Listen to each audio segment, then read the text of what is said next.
I had said to myself that I wasn't going to buy any more locomotives, but just scratch build from now on to try and use up some of my stocks of metal. But my wife then saw this, and I was overcome with temptation.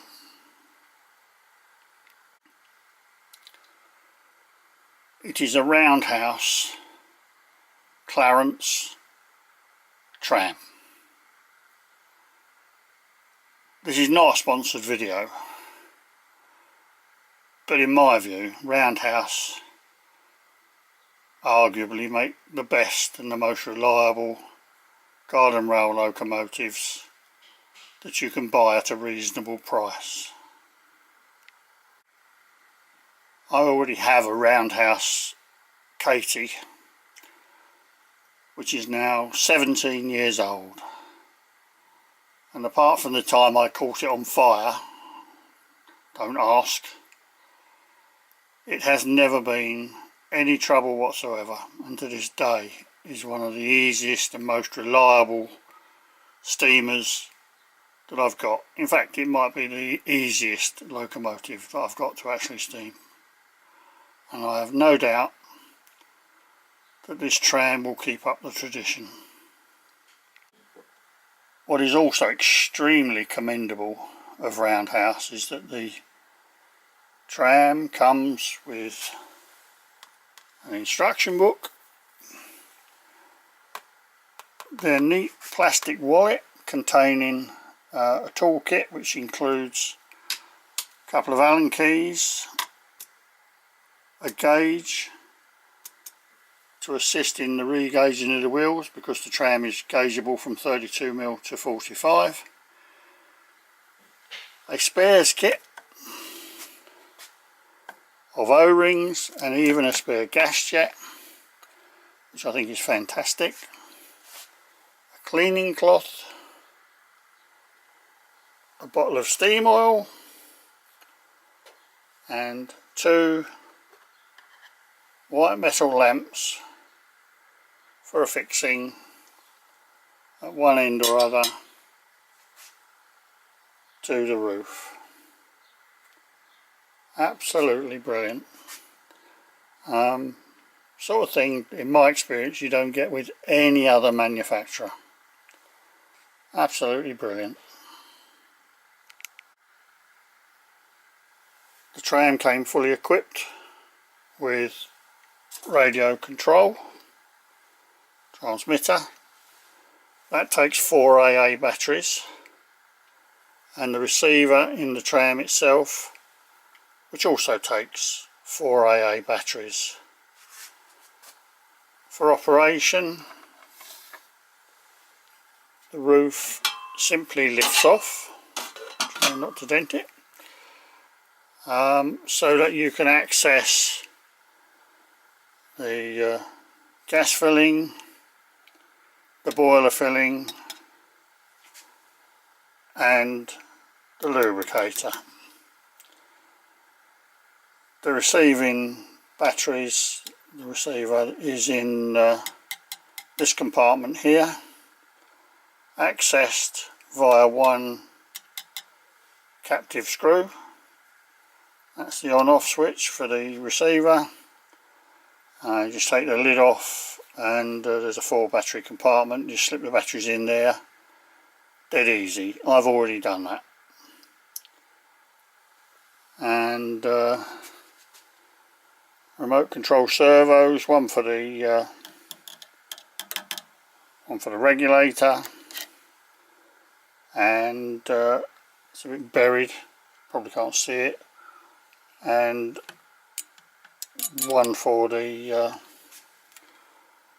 valve gear.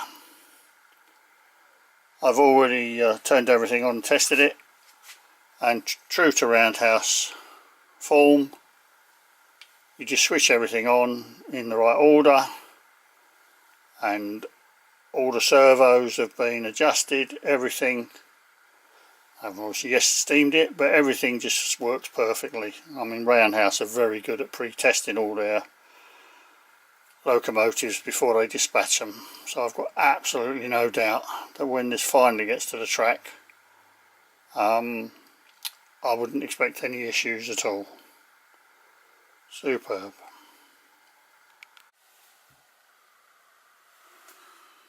The first thing I need to do is to adjust the gauge of the wheels from 32mm, which it's come with as standard, to 45mm to suit my garden railway. And to do that, hopefully without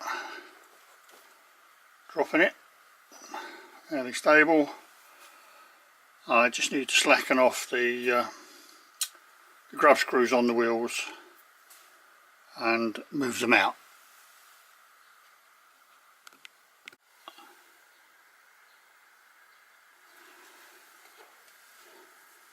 Roundhouse supply a very neat little brass gauge with their logo to indicate 45mm, 32mm, which you can use to check the spacing. There are 2 grub screws on each wheel, on each side, and they also, Roundhouse also supply a Allen key. So all you actually have to do, slacken the grub screws, make sure the wheel sets are still central, and use the gauge.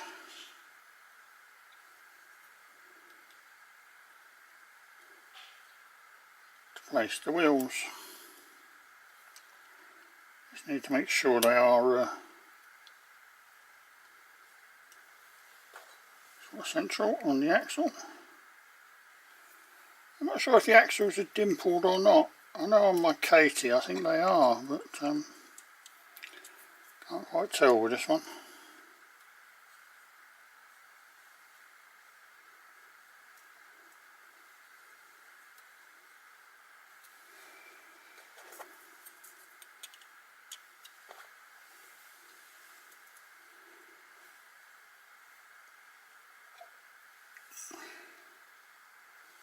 A bit of a fiddly job.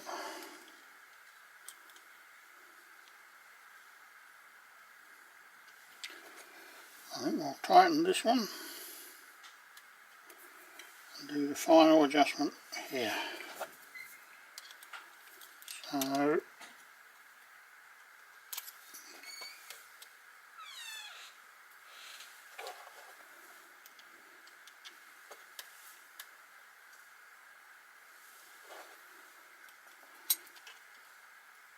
that's about it. Gently nip the grub screws up and we'll check it on the track.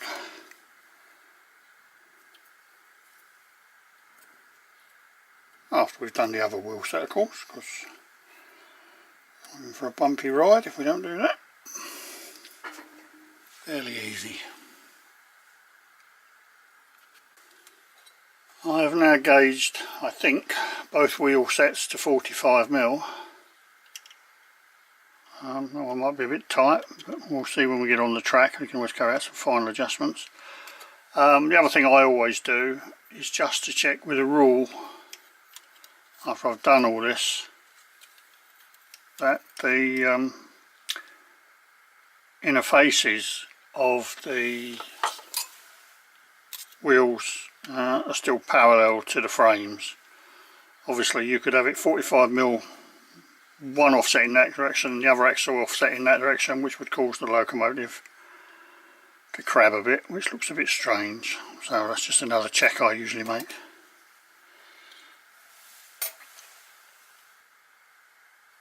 The locomotive seems to have come fairly well pre-oiled, but the other thing I'll do while I'm under here is to just give it a little touch of lubrication, just in case. Not a great deal, just a little bit. Roundhouse recommend straight SAE 30 or 2050 multigrade, something like that. If I'm absolutely candid, I'm not sure what's in this can. One other little job I'm going to do before I start is to just put a little bit of contact adhesive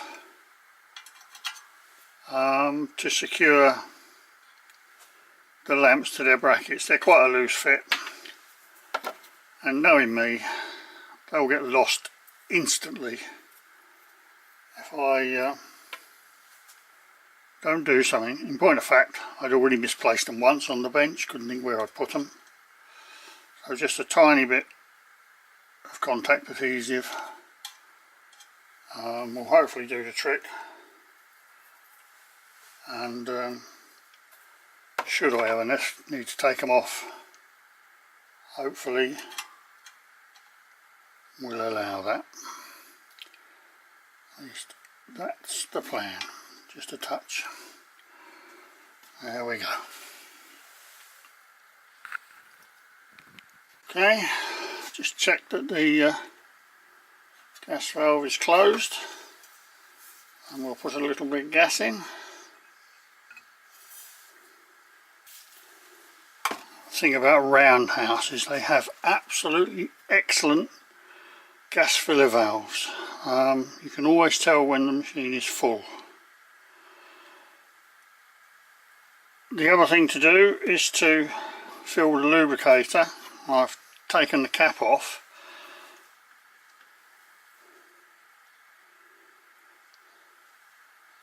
This is my own steam oil. I haven't opened the new bottle just yet, but that's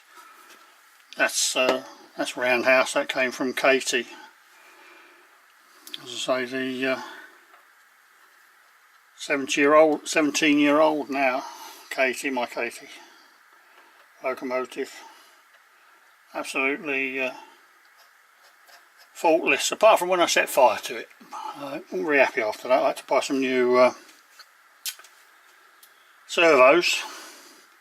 The lady at Roundhouse couldn't believe that I was actually inquiring about purchasing servos for my Katie. She said they'd never ever had one fail, and I said, well, sad to say, I've caught mine on fire. Oh, she said, and then she kindly supplied. But it was a bit of a shock to her that the servo may have failed, notwithstanding age. The other thing I've done, I've just put a little bit of steam oil on the regulator spindle where it goes into the regulator, and also a little bit on the gas valve, just to keep things free, stop them from sticking.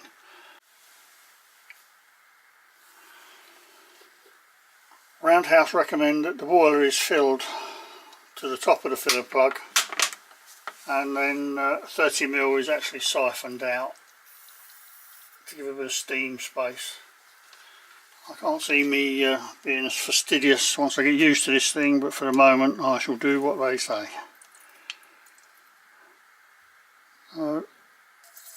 That's 60mm.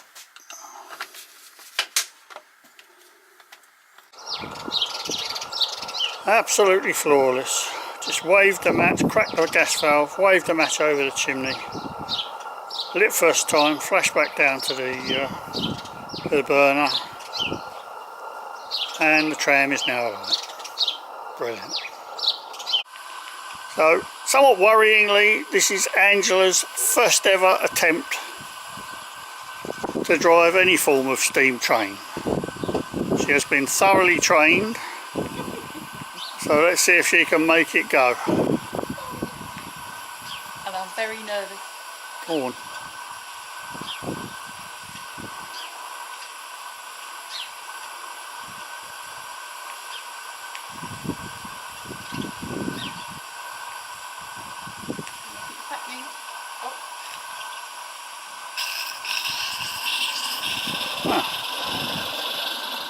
You must have had an excellent instructor. I just have to give it a bit more boost to get going. You can do if you want, yeah. And then just throttle it back a bit if it goes too quick.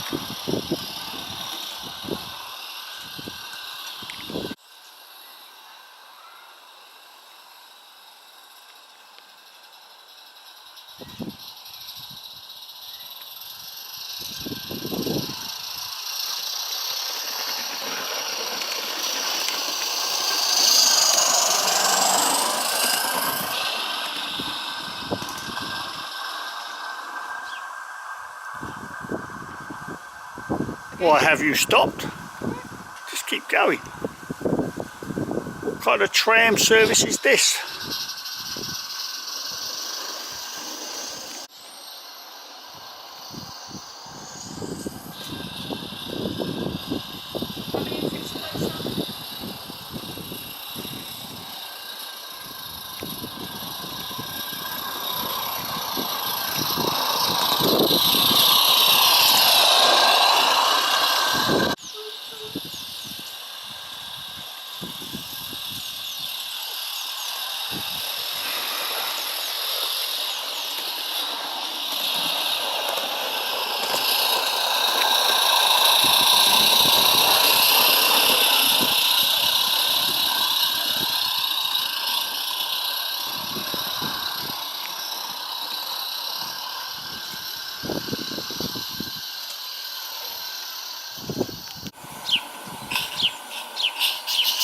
Okay, I've closed the gas control valve a touch, so the burner is turned down a little bit.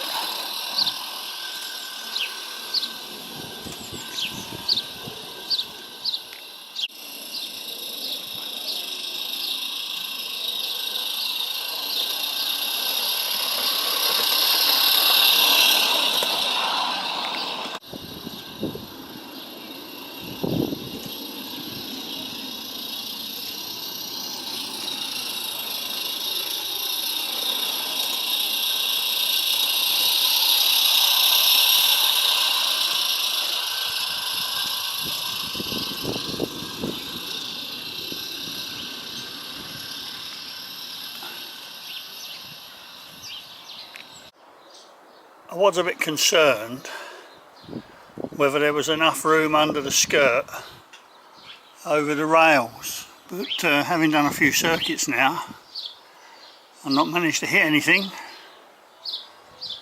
Roundhouse obviously got the arithmetic correct, and there is plenty of clearance, which is good.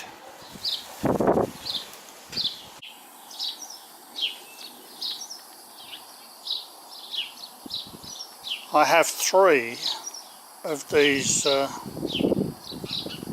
Pennsylvania Clerestory carriages, which I never use, but I think if they're painted and touched up a bit, I think they're going to make a nice rake, and the wheels need changing, but I think they'll make a nice rake to go behind the tram. So there's another little project to sort out, but I think that will look good. So I'll have to give it some thought as to how I do that.